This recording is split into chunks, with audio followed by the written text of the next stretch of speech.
Hello, everyone, and welcome back to another episode of Babbling Irons. Today, we are previewing the Brentford FA Cup game, which is tomorrow at 5:30. Lads, how are we feeling? We played Brentford about a week ago. Lost 2-0 on our home turf, so we're going away this time. Probably going to be many changes to that starting 11, which we'll get onto. But are you confident? Just to start with, you know what? I'll go first. To be honest, confidence doesn't matter because I just don't care about this game. I just want to get it out, over and done with, win, lose or draw, and then just get back into the Premier League. I just want us to get through the Premier League games for the rest of this month and to get points. This is a distraction, maybe a welcome distraction, but it is just that to me. It's a distraction. It's not something I'm really that concerned with right now. There's a lot of talk every season kind of about the FA Cup being that trophy that we could win. You know, we've won it 3 times before, and it's always nice to have a trophy to look forward to. But Sloth, come to you here. With us still being in the Europa Conference League, and that will come in, February, March time. Is it, like Mike says, is it kind of just a distraction, especially where we are in the league at the moment? Yeah, I think it definitely is, and I hate saying that because the FA Cup is, it's the one that you kind of want the most when you haven't got European football. As we 10 years ago, that's the cup that realistically thought, we might just be able to nick it, and obviously we came really close to doing just that. But I think we've got to focus on Europe. It's unfortunate, but that's what's going to make you the most attractive proposition to transfers, to players wider afield. It's also going to get you that bit more revenue, and chances are, if you win it, then what's the prize again? You get into the Europa League. Yeah. Europa League. So if we win Europa Conference, win Europa League. If we was to win the FA Cup, yeah. But let's face it, you look at the competition in the FA Cup or what's likely to remain compared to Europa Conference, you would say we have more chance of winning Europa Conference than the FA Cup. It's also 2 legs, isn't it? So we've got, if you're the stronger team, you've got more of a likelihood of going through compared to the FA Cup. So, yeah, it's a tough one because, like you mentioned, before we had Europe, it was always about the FA Cup or the Carabao Cup as those extra games we play. But we've played the most games out of anyone in the Premier League this season because of our Europa Conference League campaign and how early we started on in the season. It is a distraction. We've had the World Cup as a distraction as it is. I don't think many West Ham fans would be too disheartened if we went out against Brentford. Obviously, you want to win every game, and we should be approaching it to win. But I don't think we should necessarily be putting all our eggs into this basket when we've got such big fixtures coming up in the Premier League as well. But let's talk about that recent meeting we did have with Brentford, because it was a game that we all expected to see a difference. The Arsenal one we could kind of, get past because it was the first game back from the World Cup, and going to the league leaders is never easy. When you're home to Brentford, that is when you show what you can do. And, other than the first 15 minutes, we didn't. Do you think that we will change our approach this time around? I know it's different because we're going to be playing away from home, but tactically, do you see us changing things with the approach compared to the recent meeting we had with them? I think tactically it'd be different because the personnel is going to be different. It's not going to be the same players. We're more likely to see the likes of Manu playing, in centre midfield. So again, that means we're probably going to will hold possession better because he will look to recycle it more. But yeah, I think, we'll probably change it a little bit differently. I don't think we will be as, I'm just going to say it, pathetic as we were with the way we delivered the ball into the area in the last time we played them. It's putting it lightly, isn't it, really? Yeah, it is. I think we'll be a bit more deliberate in some of our play, but it's going to be for the likes of Downs, Lanzini, their chance to stake a claim. Again, to say, look at me, I'm here, I'm still part of this squad. So I think it will be different, but in all honesty, I'll probably see the same outcome. Yeah. I mean, it's going to be a tough one anyway, because Brentford, when they're playing at home, are a tough team to beat. They just beat Liverpool, almost beat Spurs as well. So it's going to be very difficult. especially with the way we're playing at the moment. And yeah, like you said, there's going to be a lot of personnel changes. But one thing that kind of leads me on to now is Areola. This his chance? Because there's been a bit of mixed opinions online whether Areola should come in for Fabianski in the Premier League. Is this his chance to kind of prove himself and try and get himself into that number one spot in the Premier League? What do you think, Sloth? I just think it's irrelevant. It's totally irrelevant with Moyes at the moment. You know, he could have the best game we've seen all season, save 20 shots like Rob Green did against Arsenal, Yeah. and you know, Fabianski will still come in. I have the feeling that form, performances, anything like that is just irrelevant at the moment.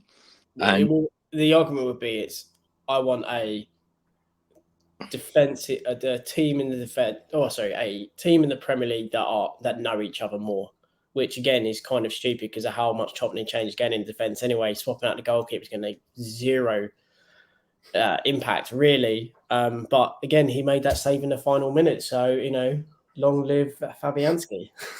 I just think it's absolute nonsense, and it's such poor squad planning and side management. You know, you've got a younger keeper who has more, let's face it, has higher level experience than Fabianski, and is also on bigger wages. Yet you're putting the guy who is meant to be getting replaced in the next year in goal consistently. And I would get that if he's been performing well, but I'm sorry, he's been at fault for 4 goals in the last 3 games. It's ridiculous. And I don't like piling onto Fabianski because he's a lovely guy and he's a good professional, but you need to make changes. You need to make changes based on performance. And we seem to be saying that about 3 or 4 positions of every single time we chat to each other, and it just doesn't happen. You know, we're talking about Downs potentially coming in. Well, he's looked great in the European games. He's certainly looked better than the alternative, and it's irrelevant. You know, he's not doing. And what's even more worrying is there's almost no rotation off the bench.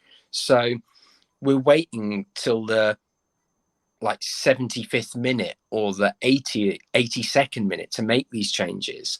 And you just think, well, what is the point of having a good squad if you're just going to pick the same 11 who aren't performing every single week? I think that's always been the thing with Moyes, hasn't it? Whenever a new signing comes in, it's very difficult for them to just come straight into that 11, unless you're a player like Paqueta or even unless he knows you. Unless you're a Lingard, you're a player he's played with him or played for him, then you have a more of a defined right or pathway into the team. And it comes down to this whole approach we have with transfers of just dithering. You know, he's got the nickname for a reason. If you get someone signed early in the season, early in the window, give them a full pre-season. You know they're ready. You've coached their sessions. You can judge them that little bit more. And I know it's not the same as playing in league games, but give them a full pre-season. Don't wait until later on in the window to get this business just to go. I think that's why it surprises me with Areola, because he was on loan last season. He was clearly liked by Moyes. So what is it about him that Moyes doesn't necessarily fancy over Fabianski? It doesn't really make sense at the moment. He's not vice captain. Yeah. You think that's what it is? Just leadership? The only way I can look at it is that he sees him as a very experienced, well-liked head within the team and a leader within the team and an established member. He doesn't necessarily like to remove establishment from his team unless he actually is sometimes forced to do so. Yeah. And it's kind of Sloth says, it's almost irrelevant how well certain players play in these types of games where we always say, well, this is their chance to stake a claim. Yeah. It's almost an irrelevance because we know unless they're going to go out and score Weldy and get a hat trick, it's really not going to force his hand. He's still going to go, I did like what they did, but they need to improve this. Like if we take the comment made about Skamaka in the last game, he scored a beauty of a shot. And it's like, yeah, it's great, but I'd like him to score more poachers goals. So the guy's not scored in ages. What we should be doing now is that is the quality I expect of Skamaka. He is a fantastic player. We now need to get him in the positions where he can score more regularly. You can still say you want him to score more goals, but it's the way you frame it. And he basically frames it as if, well, the player's not doing enough here. And it's just, yeah, I don't know. One thing that as well, like you just said about the fact he's the vice captain, you know, from a vice captain, I expect certain things.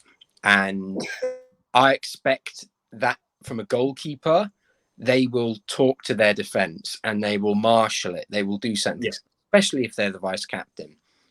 That second goal against Brentford, when there's just a complete and utter breakdown of communication, and you think Fabianski needs to be shouting at Cresswell. He needs to be shouting at different at players. And if he doesn't, he needs to be making the decision. He's going to leave his box early, or he's going to leave that 6-yard area. Yeah. But, and he's done this across the season. And so we're talking about having a figurehead in the dressing room. Well, if they don't do it on the pitch, it's about as much use as having a cardboard cutout there. I think what kind of frustrates me is because Areola could come in now, where he is going to play tomorrow against Brentford. If he makes a mistake, that'll probably be it in Moyes' mind, and most fans' mind that are kind of pro Fabianski. They'll think, well, no, he's made a mistake here. Whereas we've seen Fabianski this season make more than one mistake. Yeah, he'll only play in the Europa games, and that's it. That will be his. It takes a run of games for keepers to get sharp, and how are you supposed to get that if the person in front of you is just, you know, the save against Leeds is good, but I'm going to be really hypercritical here. It's a save that I would expect any keeper in the top 10 to make, because he's not dived down into the corner. It's not Areola against Sevilla. It's not, you know, a really powerful header. It's something that he should be saving. But you look at the goal against what's the one where he just faffed it out? Is it the Arsenal goal where he makes a savable save? Oh, Brentford at home. Brentford at home. Yeah. Oh, the first one. Yeah, the first. Yeah. Again, a savable save, faffs it about, costs us a goal, and it's, you know, you can make all the Hollywood saves you want, and people go, "Oh, that's an incredible save." It's irrelevant if you're costing us points. And keepers need, as I said, a run of matches to get match sharpness, to get match fitness. How are you going to expect him to be sharp and to be at the top level, giving him that time? Well, let's take a look at the kind of predicted XI we think that's going to happen for this Brentford match. And, you know, Areola should be one of those changes. We've got it here. Can kind of see with the personnel we have and the players we probably want to rest, we'll probably go back to that back five, which we changed for Leeds. So it'll be Areola in goal. Defensively, there are question marks about this. It's quite difficult to predict because we don't know if Zuma's fit, but if he is, we saw him in training. It's likely Moyes will want to try and get him some minutes. Ogbonna's likely to come back in, as is Cresswell. And then that kind of sets up Emerson on the left wing back position. And because of Kufau's injury, there's only really one option with Johnson, and he hasn't been playing either. And then you've got the kind of system that we play where we kind of play Downs as the more advanced of the three for some reason. And Lanzini and Rice are the ones that sit. And then it's either Bowen and Antonio, Benrahma and Antonio as your kind of attacking outlets. So if we did line up similar to this, what would you guys think? Do you like this? Is there weaknesses in this? What do you think? I wouldn't. Yeah, if that's how we lined up, I wouldn't like it. You know, Downs isn't the only reason I would say you would play him in that kind of position where he's further forward is because his way he presses, he is aggressive, which means that you play a bit more on the front foot from a defensive point of view. But again, you're putting a square peg into a round hole. Zuma, in all honesty, I wouldn't even be wanting to put into this game. I'd only bring him in for the next league game. Bonner obviously deserves a go. I personally would be probably looking at Dawson because, again, I'd be looking to bring Zuma in over Dawson in the next game. Johnson deserves a start. There's obviously been something that's happened because he didn't feature and hasn't featured in a while whilst being and remaining fit. So, yeah, I just look at that and I genuinely go where the goal's coming from, because at the moment Antonio doesn't look like he's got the confidence to hit the goal, and I'm going to keep saying it because it was utterly embarrassing, and even like he can make contact with a football. And again, Ben Rama has been shafted into a position where the idea is to get him involved and to have him centrally, but really it's just because, well, I haven't got a winger on the other side, so I need to put you central. It's just kind of, if that is the formation, it seems like a that'll do formation and the players, he could literally just throw the names up in the air, wherever they land is where they play. I know we've been really negative, but it's just with that formation, with the personnel that potentially assuming is going to be part of it, you go, well, where is the creativity? Yes, there is Lanzini there. Yes, there is Ben Rama, but there's not much in the flanks. And I do like Johnson, but he's not a massive attacking player. Putting a lot of burden on Emerson. And I just think it'll be huff and puff and nothing in the final third. What about you, Sloth? What do you make of this? What would you kind of change? I just think it's. I drop Rice and Zuma. Why chance them? Why not keep your best players fresh? If Zuma's not even fully match fit, bring him on for 20 minutes. Keep him on the bench. Bring him on for 20 minutes at the end. But don't risk his dodgy knee for the sake of a cup game that, in all honesty, we shouldn't really be focusing on. I don't really care about Cresswell. I've covered that more than enough. I honestly, I think if you're playing him against Visser or Bremo, you're asking for trouble. I think that's a ridiculous decision. But it's about the only thing that we've got. Yeah. Honor will get torn to pieces by him because, again, they're both quick. And who would you play instead of Rice if you didn't want to play him in there? Would it be someone like Souček or Downs backwards? I'd move Downs. And who would I put in there? Someone like Bowen, and then have sort of Ben Rama in that central role? Or I think, in all honesty, you'd probably put in Souček because, as we've said and advocated for a while, we want to see the trio of Fornals, Rice and Paqueta. So the name who doesn't fit in there is Souček, so therefore you play him. I understand let him be the in the middle. You got Souček and Downs, who are two more of the more defensive minded. And if you want to put Lanzini in front, then go ahead. Have that option. But I think that's a really, if we're playing Zuma, if we're starting Zuma, I just don't understand it. It's just totally risk based, and let's 4-3-3, right? Because the 4-3-3 at least meant we pressed better as a team. It's the first time we've actually pressed. I think we actually had 10 less passes before we actually did something defensively, which maybe doesn't sound like much when you talk it from a number point of view, but when you watched it in the game, all of a sudden 6 passes and then we're actually doing something, as opposed to 16 passes, just says one, you're trying to seize initiative, and the other one is you're just allowing them to do what they want. And I think ideally we need to persist with a 4-3-3, mainly because that means in training, we will be training both sets of players, the ones that are playing and not playing, in this formation and in this tactic against each other, in which to, again, help them refine and, find a way in which to articulate themselves when they're on the pitch and playing in that formation. So ideally we stick with the Leeds setup, and try to progress that further. If we go to a back five, I think we know what happens with a back five. I know we've been negative, but I think it's a game that, because none of us really actually feel like we care about because of the other games, which is horrible to say that we don't care about the FA Cup. Any other season, I will be saying let's go for it. But I think right now, just get it out of the way.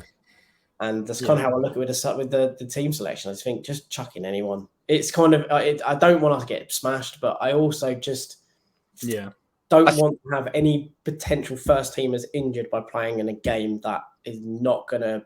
I think if the rumours coming out of the club were, we're looking to recruit, and not saying, we're going to spend loads of money, because that's not what you want. But if the noise is coming out of the club where, we're looking to push in this window and progress forward, bring quality players in, you'd be going, right, that's fine. Take the cup seriously, and that's a positive attitude. You want to be pushing up the table and pushing in competitions. But that's not what we're hearing. And, it's all well and good on targets, but if, the centre back who we've just signed, if he's not even in, Luzial, if he's not even in the plan for this, then what is the point? If we've got he's a young player, and if we've got a young left-footed centre back, why aren't we giving him a chance? Well, we will find out very soon what the lineup will be. But for now, lads, let's end this with some score predictions. I know we've said we're not too asked, but we still want to win. So, and I got the Leeds 2 all correct, so we're going to make a note of that for this year. I've got the first one right. Sloth, let's start with you. What do you think? I can take a half win in there. Yeah. Sloth, what do you think for this one? I think we'll lose 2-1. I think their pace will get us in the end, but I don't think we'll be terrible, to be honest. I think we'll be all right. Mike? Yeah, I think we'll be compact. We'll play some nice stuff, but I think again we'll falter in the final third if we're playing, especially if we're playing the back three. I just don't because it's not going to be the normal personnel. I say normal. I think that the personnel that we deployed for Leeds, I think it will be a bit more disjointed as a performance. And I think, like Sloth, their pace will cause us problems in behind as it did last time. And I think, it'll be like 1-0 or 2-1 to Brentford, in all honesty. Yeah, I think we'll probably lose 2-0, something like that, because they don't really have a reason to rest players. They're in a great position in the league, and they don't have other commitments like we do. So I can see them playing a much stronger team than we do. And as I mentioned, Brentford's a pretty tough place to go, and we don't particularly like playing Brentford for some reason. It's another bogey team for us. So, do we know if the young German lad they've just signed is playing, or if he's available to play? I haven't seen or heard anything, but I would assume if he's signed before 12 today, isn't it? Yeah. Yeah. Oh. So if it was before 12 o'clock today, then he should be able in which to play. Well, if he plays, then we're in a lot of trouble because he's lightning quick. Really. Well, we will soon find out if he's playing, and I guess we just pray that we put in a semi-decent performance at least, even if there is a lot of personnel changes. But for our review, I guess, it would be nice to have a win to talk about because it's been so long, hasn't it? We've been talking about losses and draws for a long time. It would be nice, but what we'll say, look, yes, we're negative about this one. Yes, we're not optimistic, but come the Wolves game, there will be a different attitude because there will be a game we want to win, and it's be a game that we know matters, and therefore, from our perspective, we're also going to be a bit more infused about that game than we are this one. I think ultimately where we are, this is a game that we just get through. Yeah, exactly. Whatever result comes, it comes. We take it on the chin. We give ourselves a pat on the back if we get a win. But I think more likely we're going to have to take one onto the chin for this one and then go on to the next game, which is be Wolves. Exactly. And I guess we've got a few games coming in January. So it's going to be a really important month. So this is kind of a bonus game. But If you did enjoy this preview, make sure to leave a like on the video. Subscribe to the channel if you are new. Make sure to follow us on Twitter at Babbling Irons. We're doing a lot of tweets on there. Lots of threads of players that we could potentially sign in January and for the summer recruitment. So make sure to drop us a follow on there. And yeah, lads, until the next one, come on, you Irons.